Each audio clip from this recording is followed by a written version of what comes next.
it started me on a path to pursue my interfaith ordination and become an ordained animal chaplain for the purpose of being able to recognize the compassion fatigue that exists in animal welfare and trying to cut it off at the pass so that people have an outlet that they didn't have before.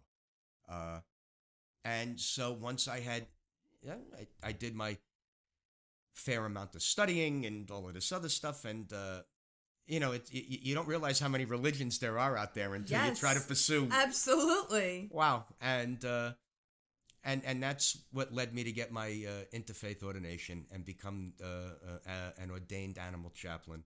I love it. And transition over to the SPCA and transition over in that capacity at the SPCA. Now, did they have that prior? No, there was, and that's the whole thing. There was none of this existed anywhere. Mm-hmm. To my knowledge, I'm the first animal chaplain assigned to an animal welfare agency, which also allows the Monmouth County SPCA to stand out amongst all the other animal welfare groups 100%. that are out there. And it's not as if you have to be a patron of the Monmouth County SPCA in order to get the services that I provide. I received a phone call from somebody who's all the way out in California. Oh, wow. They found me on the internet, and they needed somebody to speak to about the passing of their pet. One of my primary focuses is also on the animal cruelty officers of the SPCA. Look, this is a police job. This is a police position. A lot of police officers. New York City has, I believe right now, 11 police suicides. And it's not just the beat cop. One of them who committed suicide, I believe, was an assistant chief. Wow. So it affects... No one's safe. No one's safe. And the bottom line is that you always have to be able to emphasize to them, I'm available. I'm here. If you want me, if you need me, I'm here. And I also say to them, too, if I am, and the same thing for the staff and the volunteers at the SPCA, if I am not your cup of tea for whatever reason, I'm not upset, I'm not offended, I'm not insulted, I will find you somebody who you can speak to. Don't think that, hey, listen, you know what, Matt's really not the guy for me, so I can't, now I have no one. Look, I'll find you somebody, I promise. That's another part of the job. Musky became something really, really special. And when you think about her story is no different than so many of the other animals that have crossed my path working at the SPCA. Yeah. Musky was abandoned, picked up by animal control, brought to the animal shelter, taken care of by the staff of the SPCA, and then adopted into a new home. That's what it is that we do in animal welfare. It's pretty typical, yeah. It's a pretty typical adoption story. Yeah, and bringing her home reminded me of what it is that happens every single day, and how this has to come to an end. People have got to really... All animals are entitled to kindness, dignity, and respect, no different than you would want. And we have a moral and ethical responsibility to, when we take on the responsibility of an animal, see it through. Muskie never would have survived out there in the wild, as they say. Thankfully, somebody found her and did the responsible thing by contacting the SPCA and her coming into the shelter.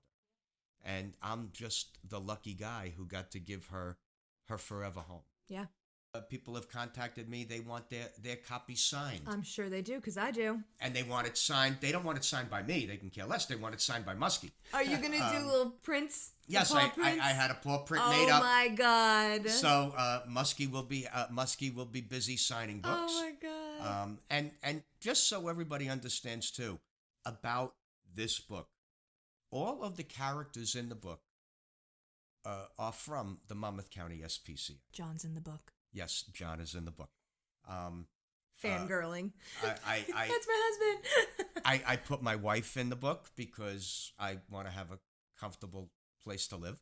I put my daughter in the book. But everybody who is in the book is an actual known character. So when Stephanie finds Musky alone, dirty and hungry, she gets out her phone and calls the SPCA, and Officer John comes. And then Musky goes to the shelter and is taken care of by Dr. Nicole, who is Dr. Nicole Feddersen, the medical director of the Monmouth County SPCA. And then Musky is taken over to animal care, and a nice lady named Kathy finds Musky, gives Musky a nice cage with a bowl of food and a blanket and a bed. That's Kathy Miles. When Musky is adopted, and the paperwork is adopted by Victoria, my daughter, and who also approved the adoption when I said we're bringing home a ferret. She did. And then during when paperwork is being filled out, it's Kelly Coleman, who's the assistant manager of the Monmouth County SPCA, the assistant manager of customer service. She's in the book. So I made certain to include all of the real life characters who may not have had a particular impact on Musky, but have a real impact on all the animals that are serviced at the Monmouth County SPCA. And so the truth of the matter is this: when if the book were to go to schools in Eatontown, if the book were to go to schools in Long Branch, if the book were to go to schools in Ocean Township, it's a way to let the children there know these are your local heroes. You want to talk about They're heroes? real. These people are real. These are people that this is what they do every single day for the animals within your shared communities who are in need of help.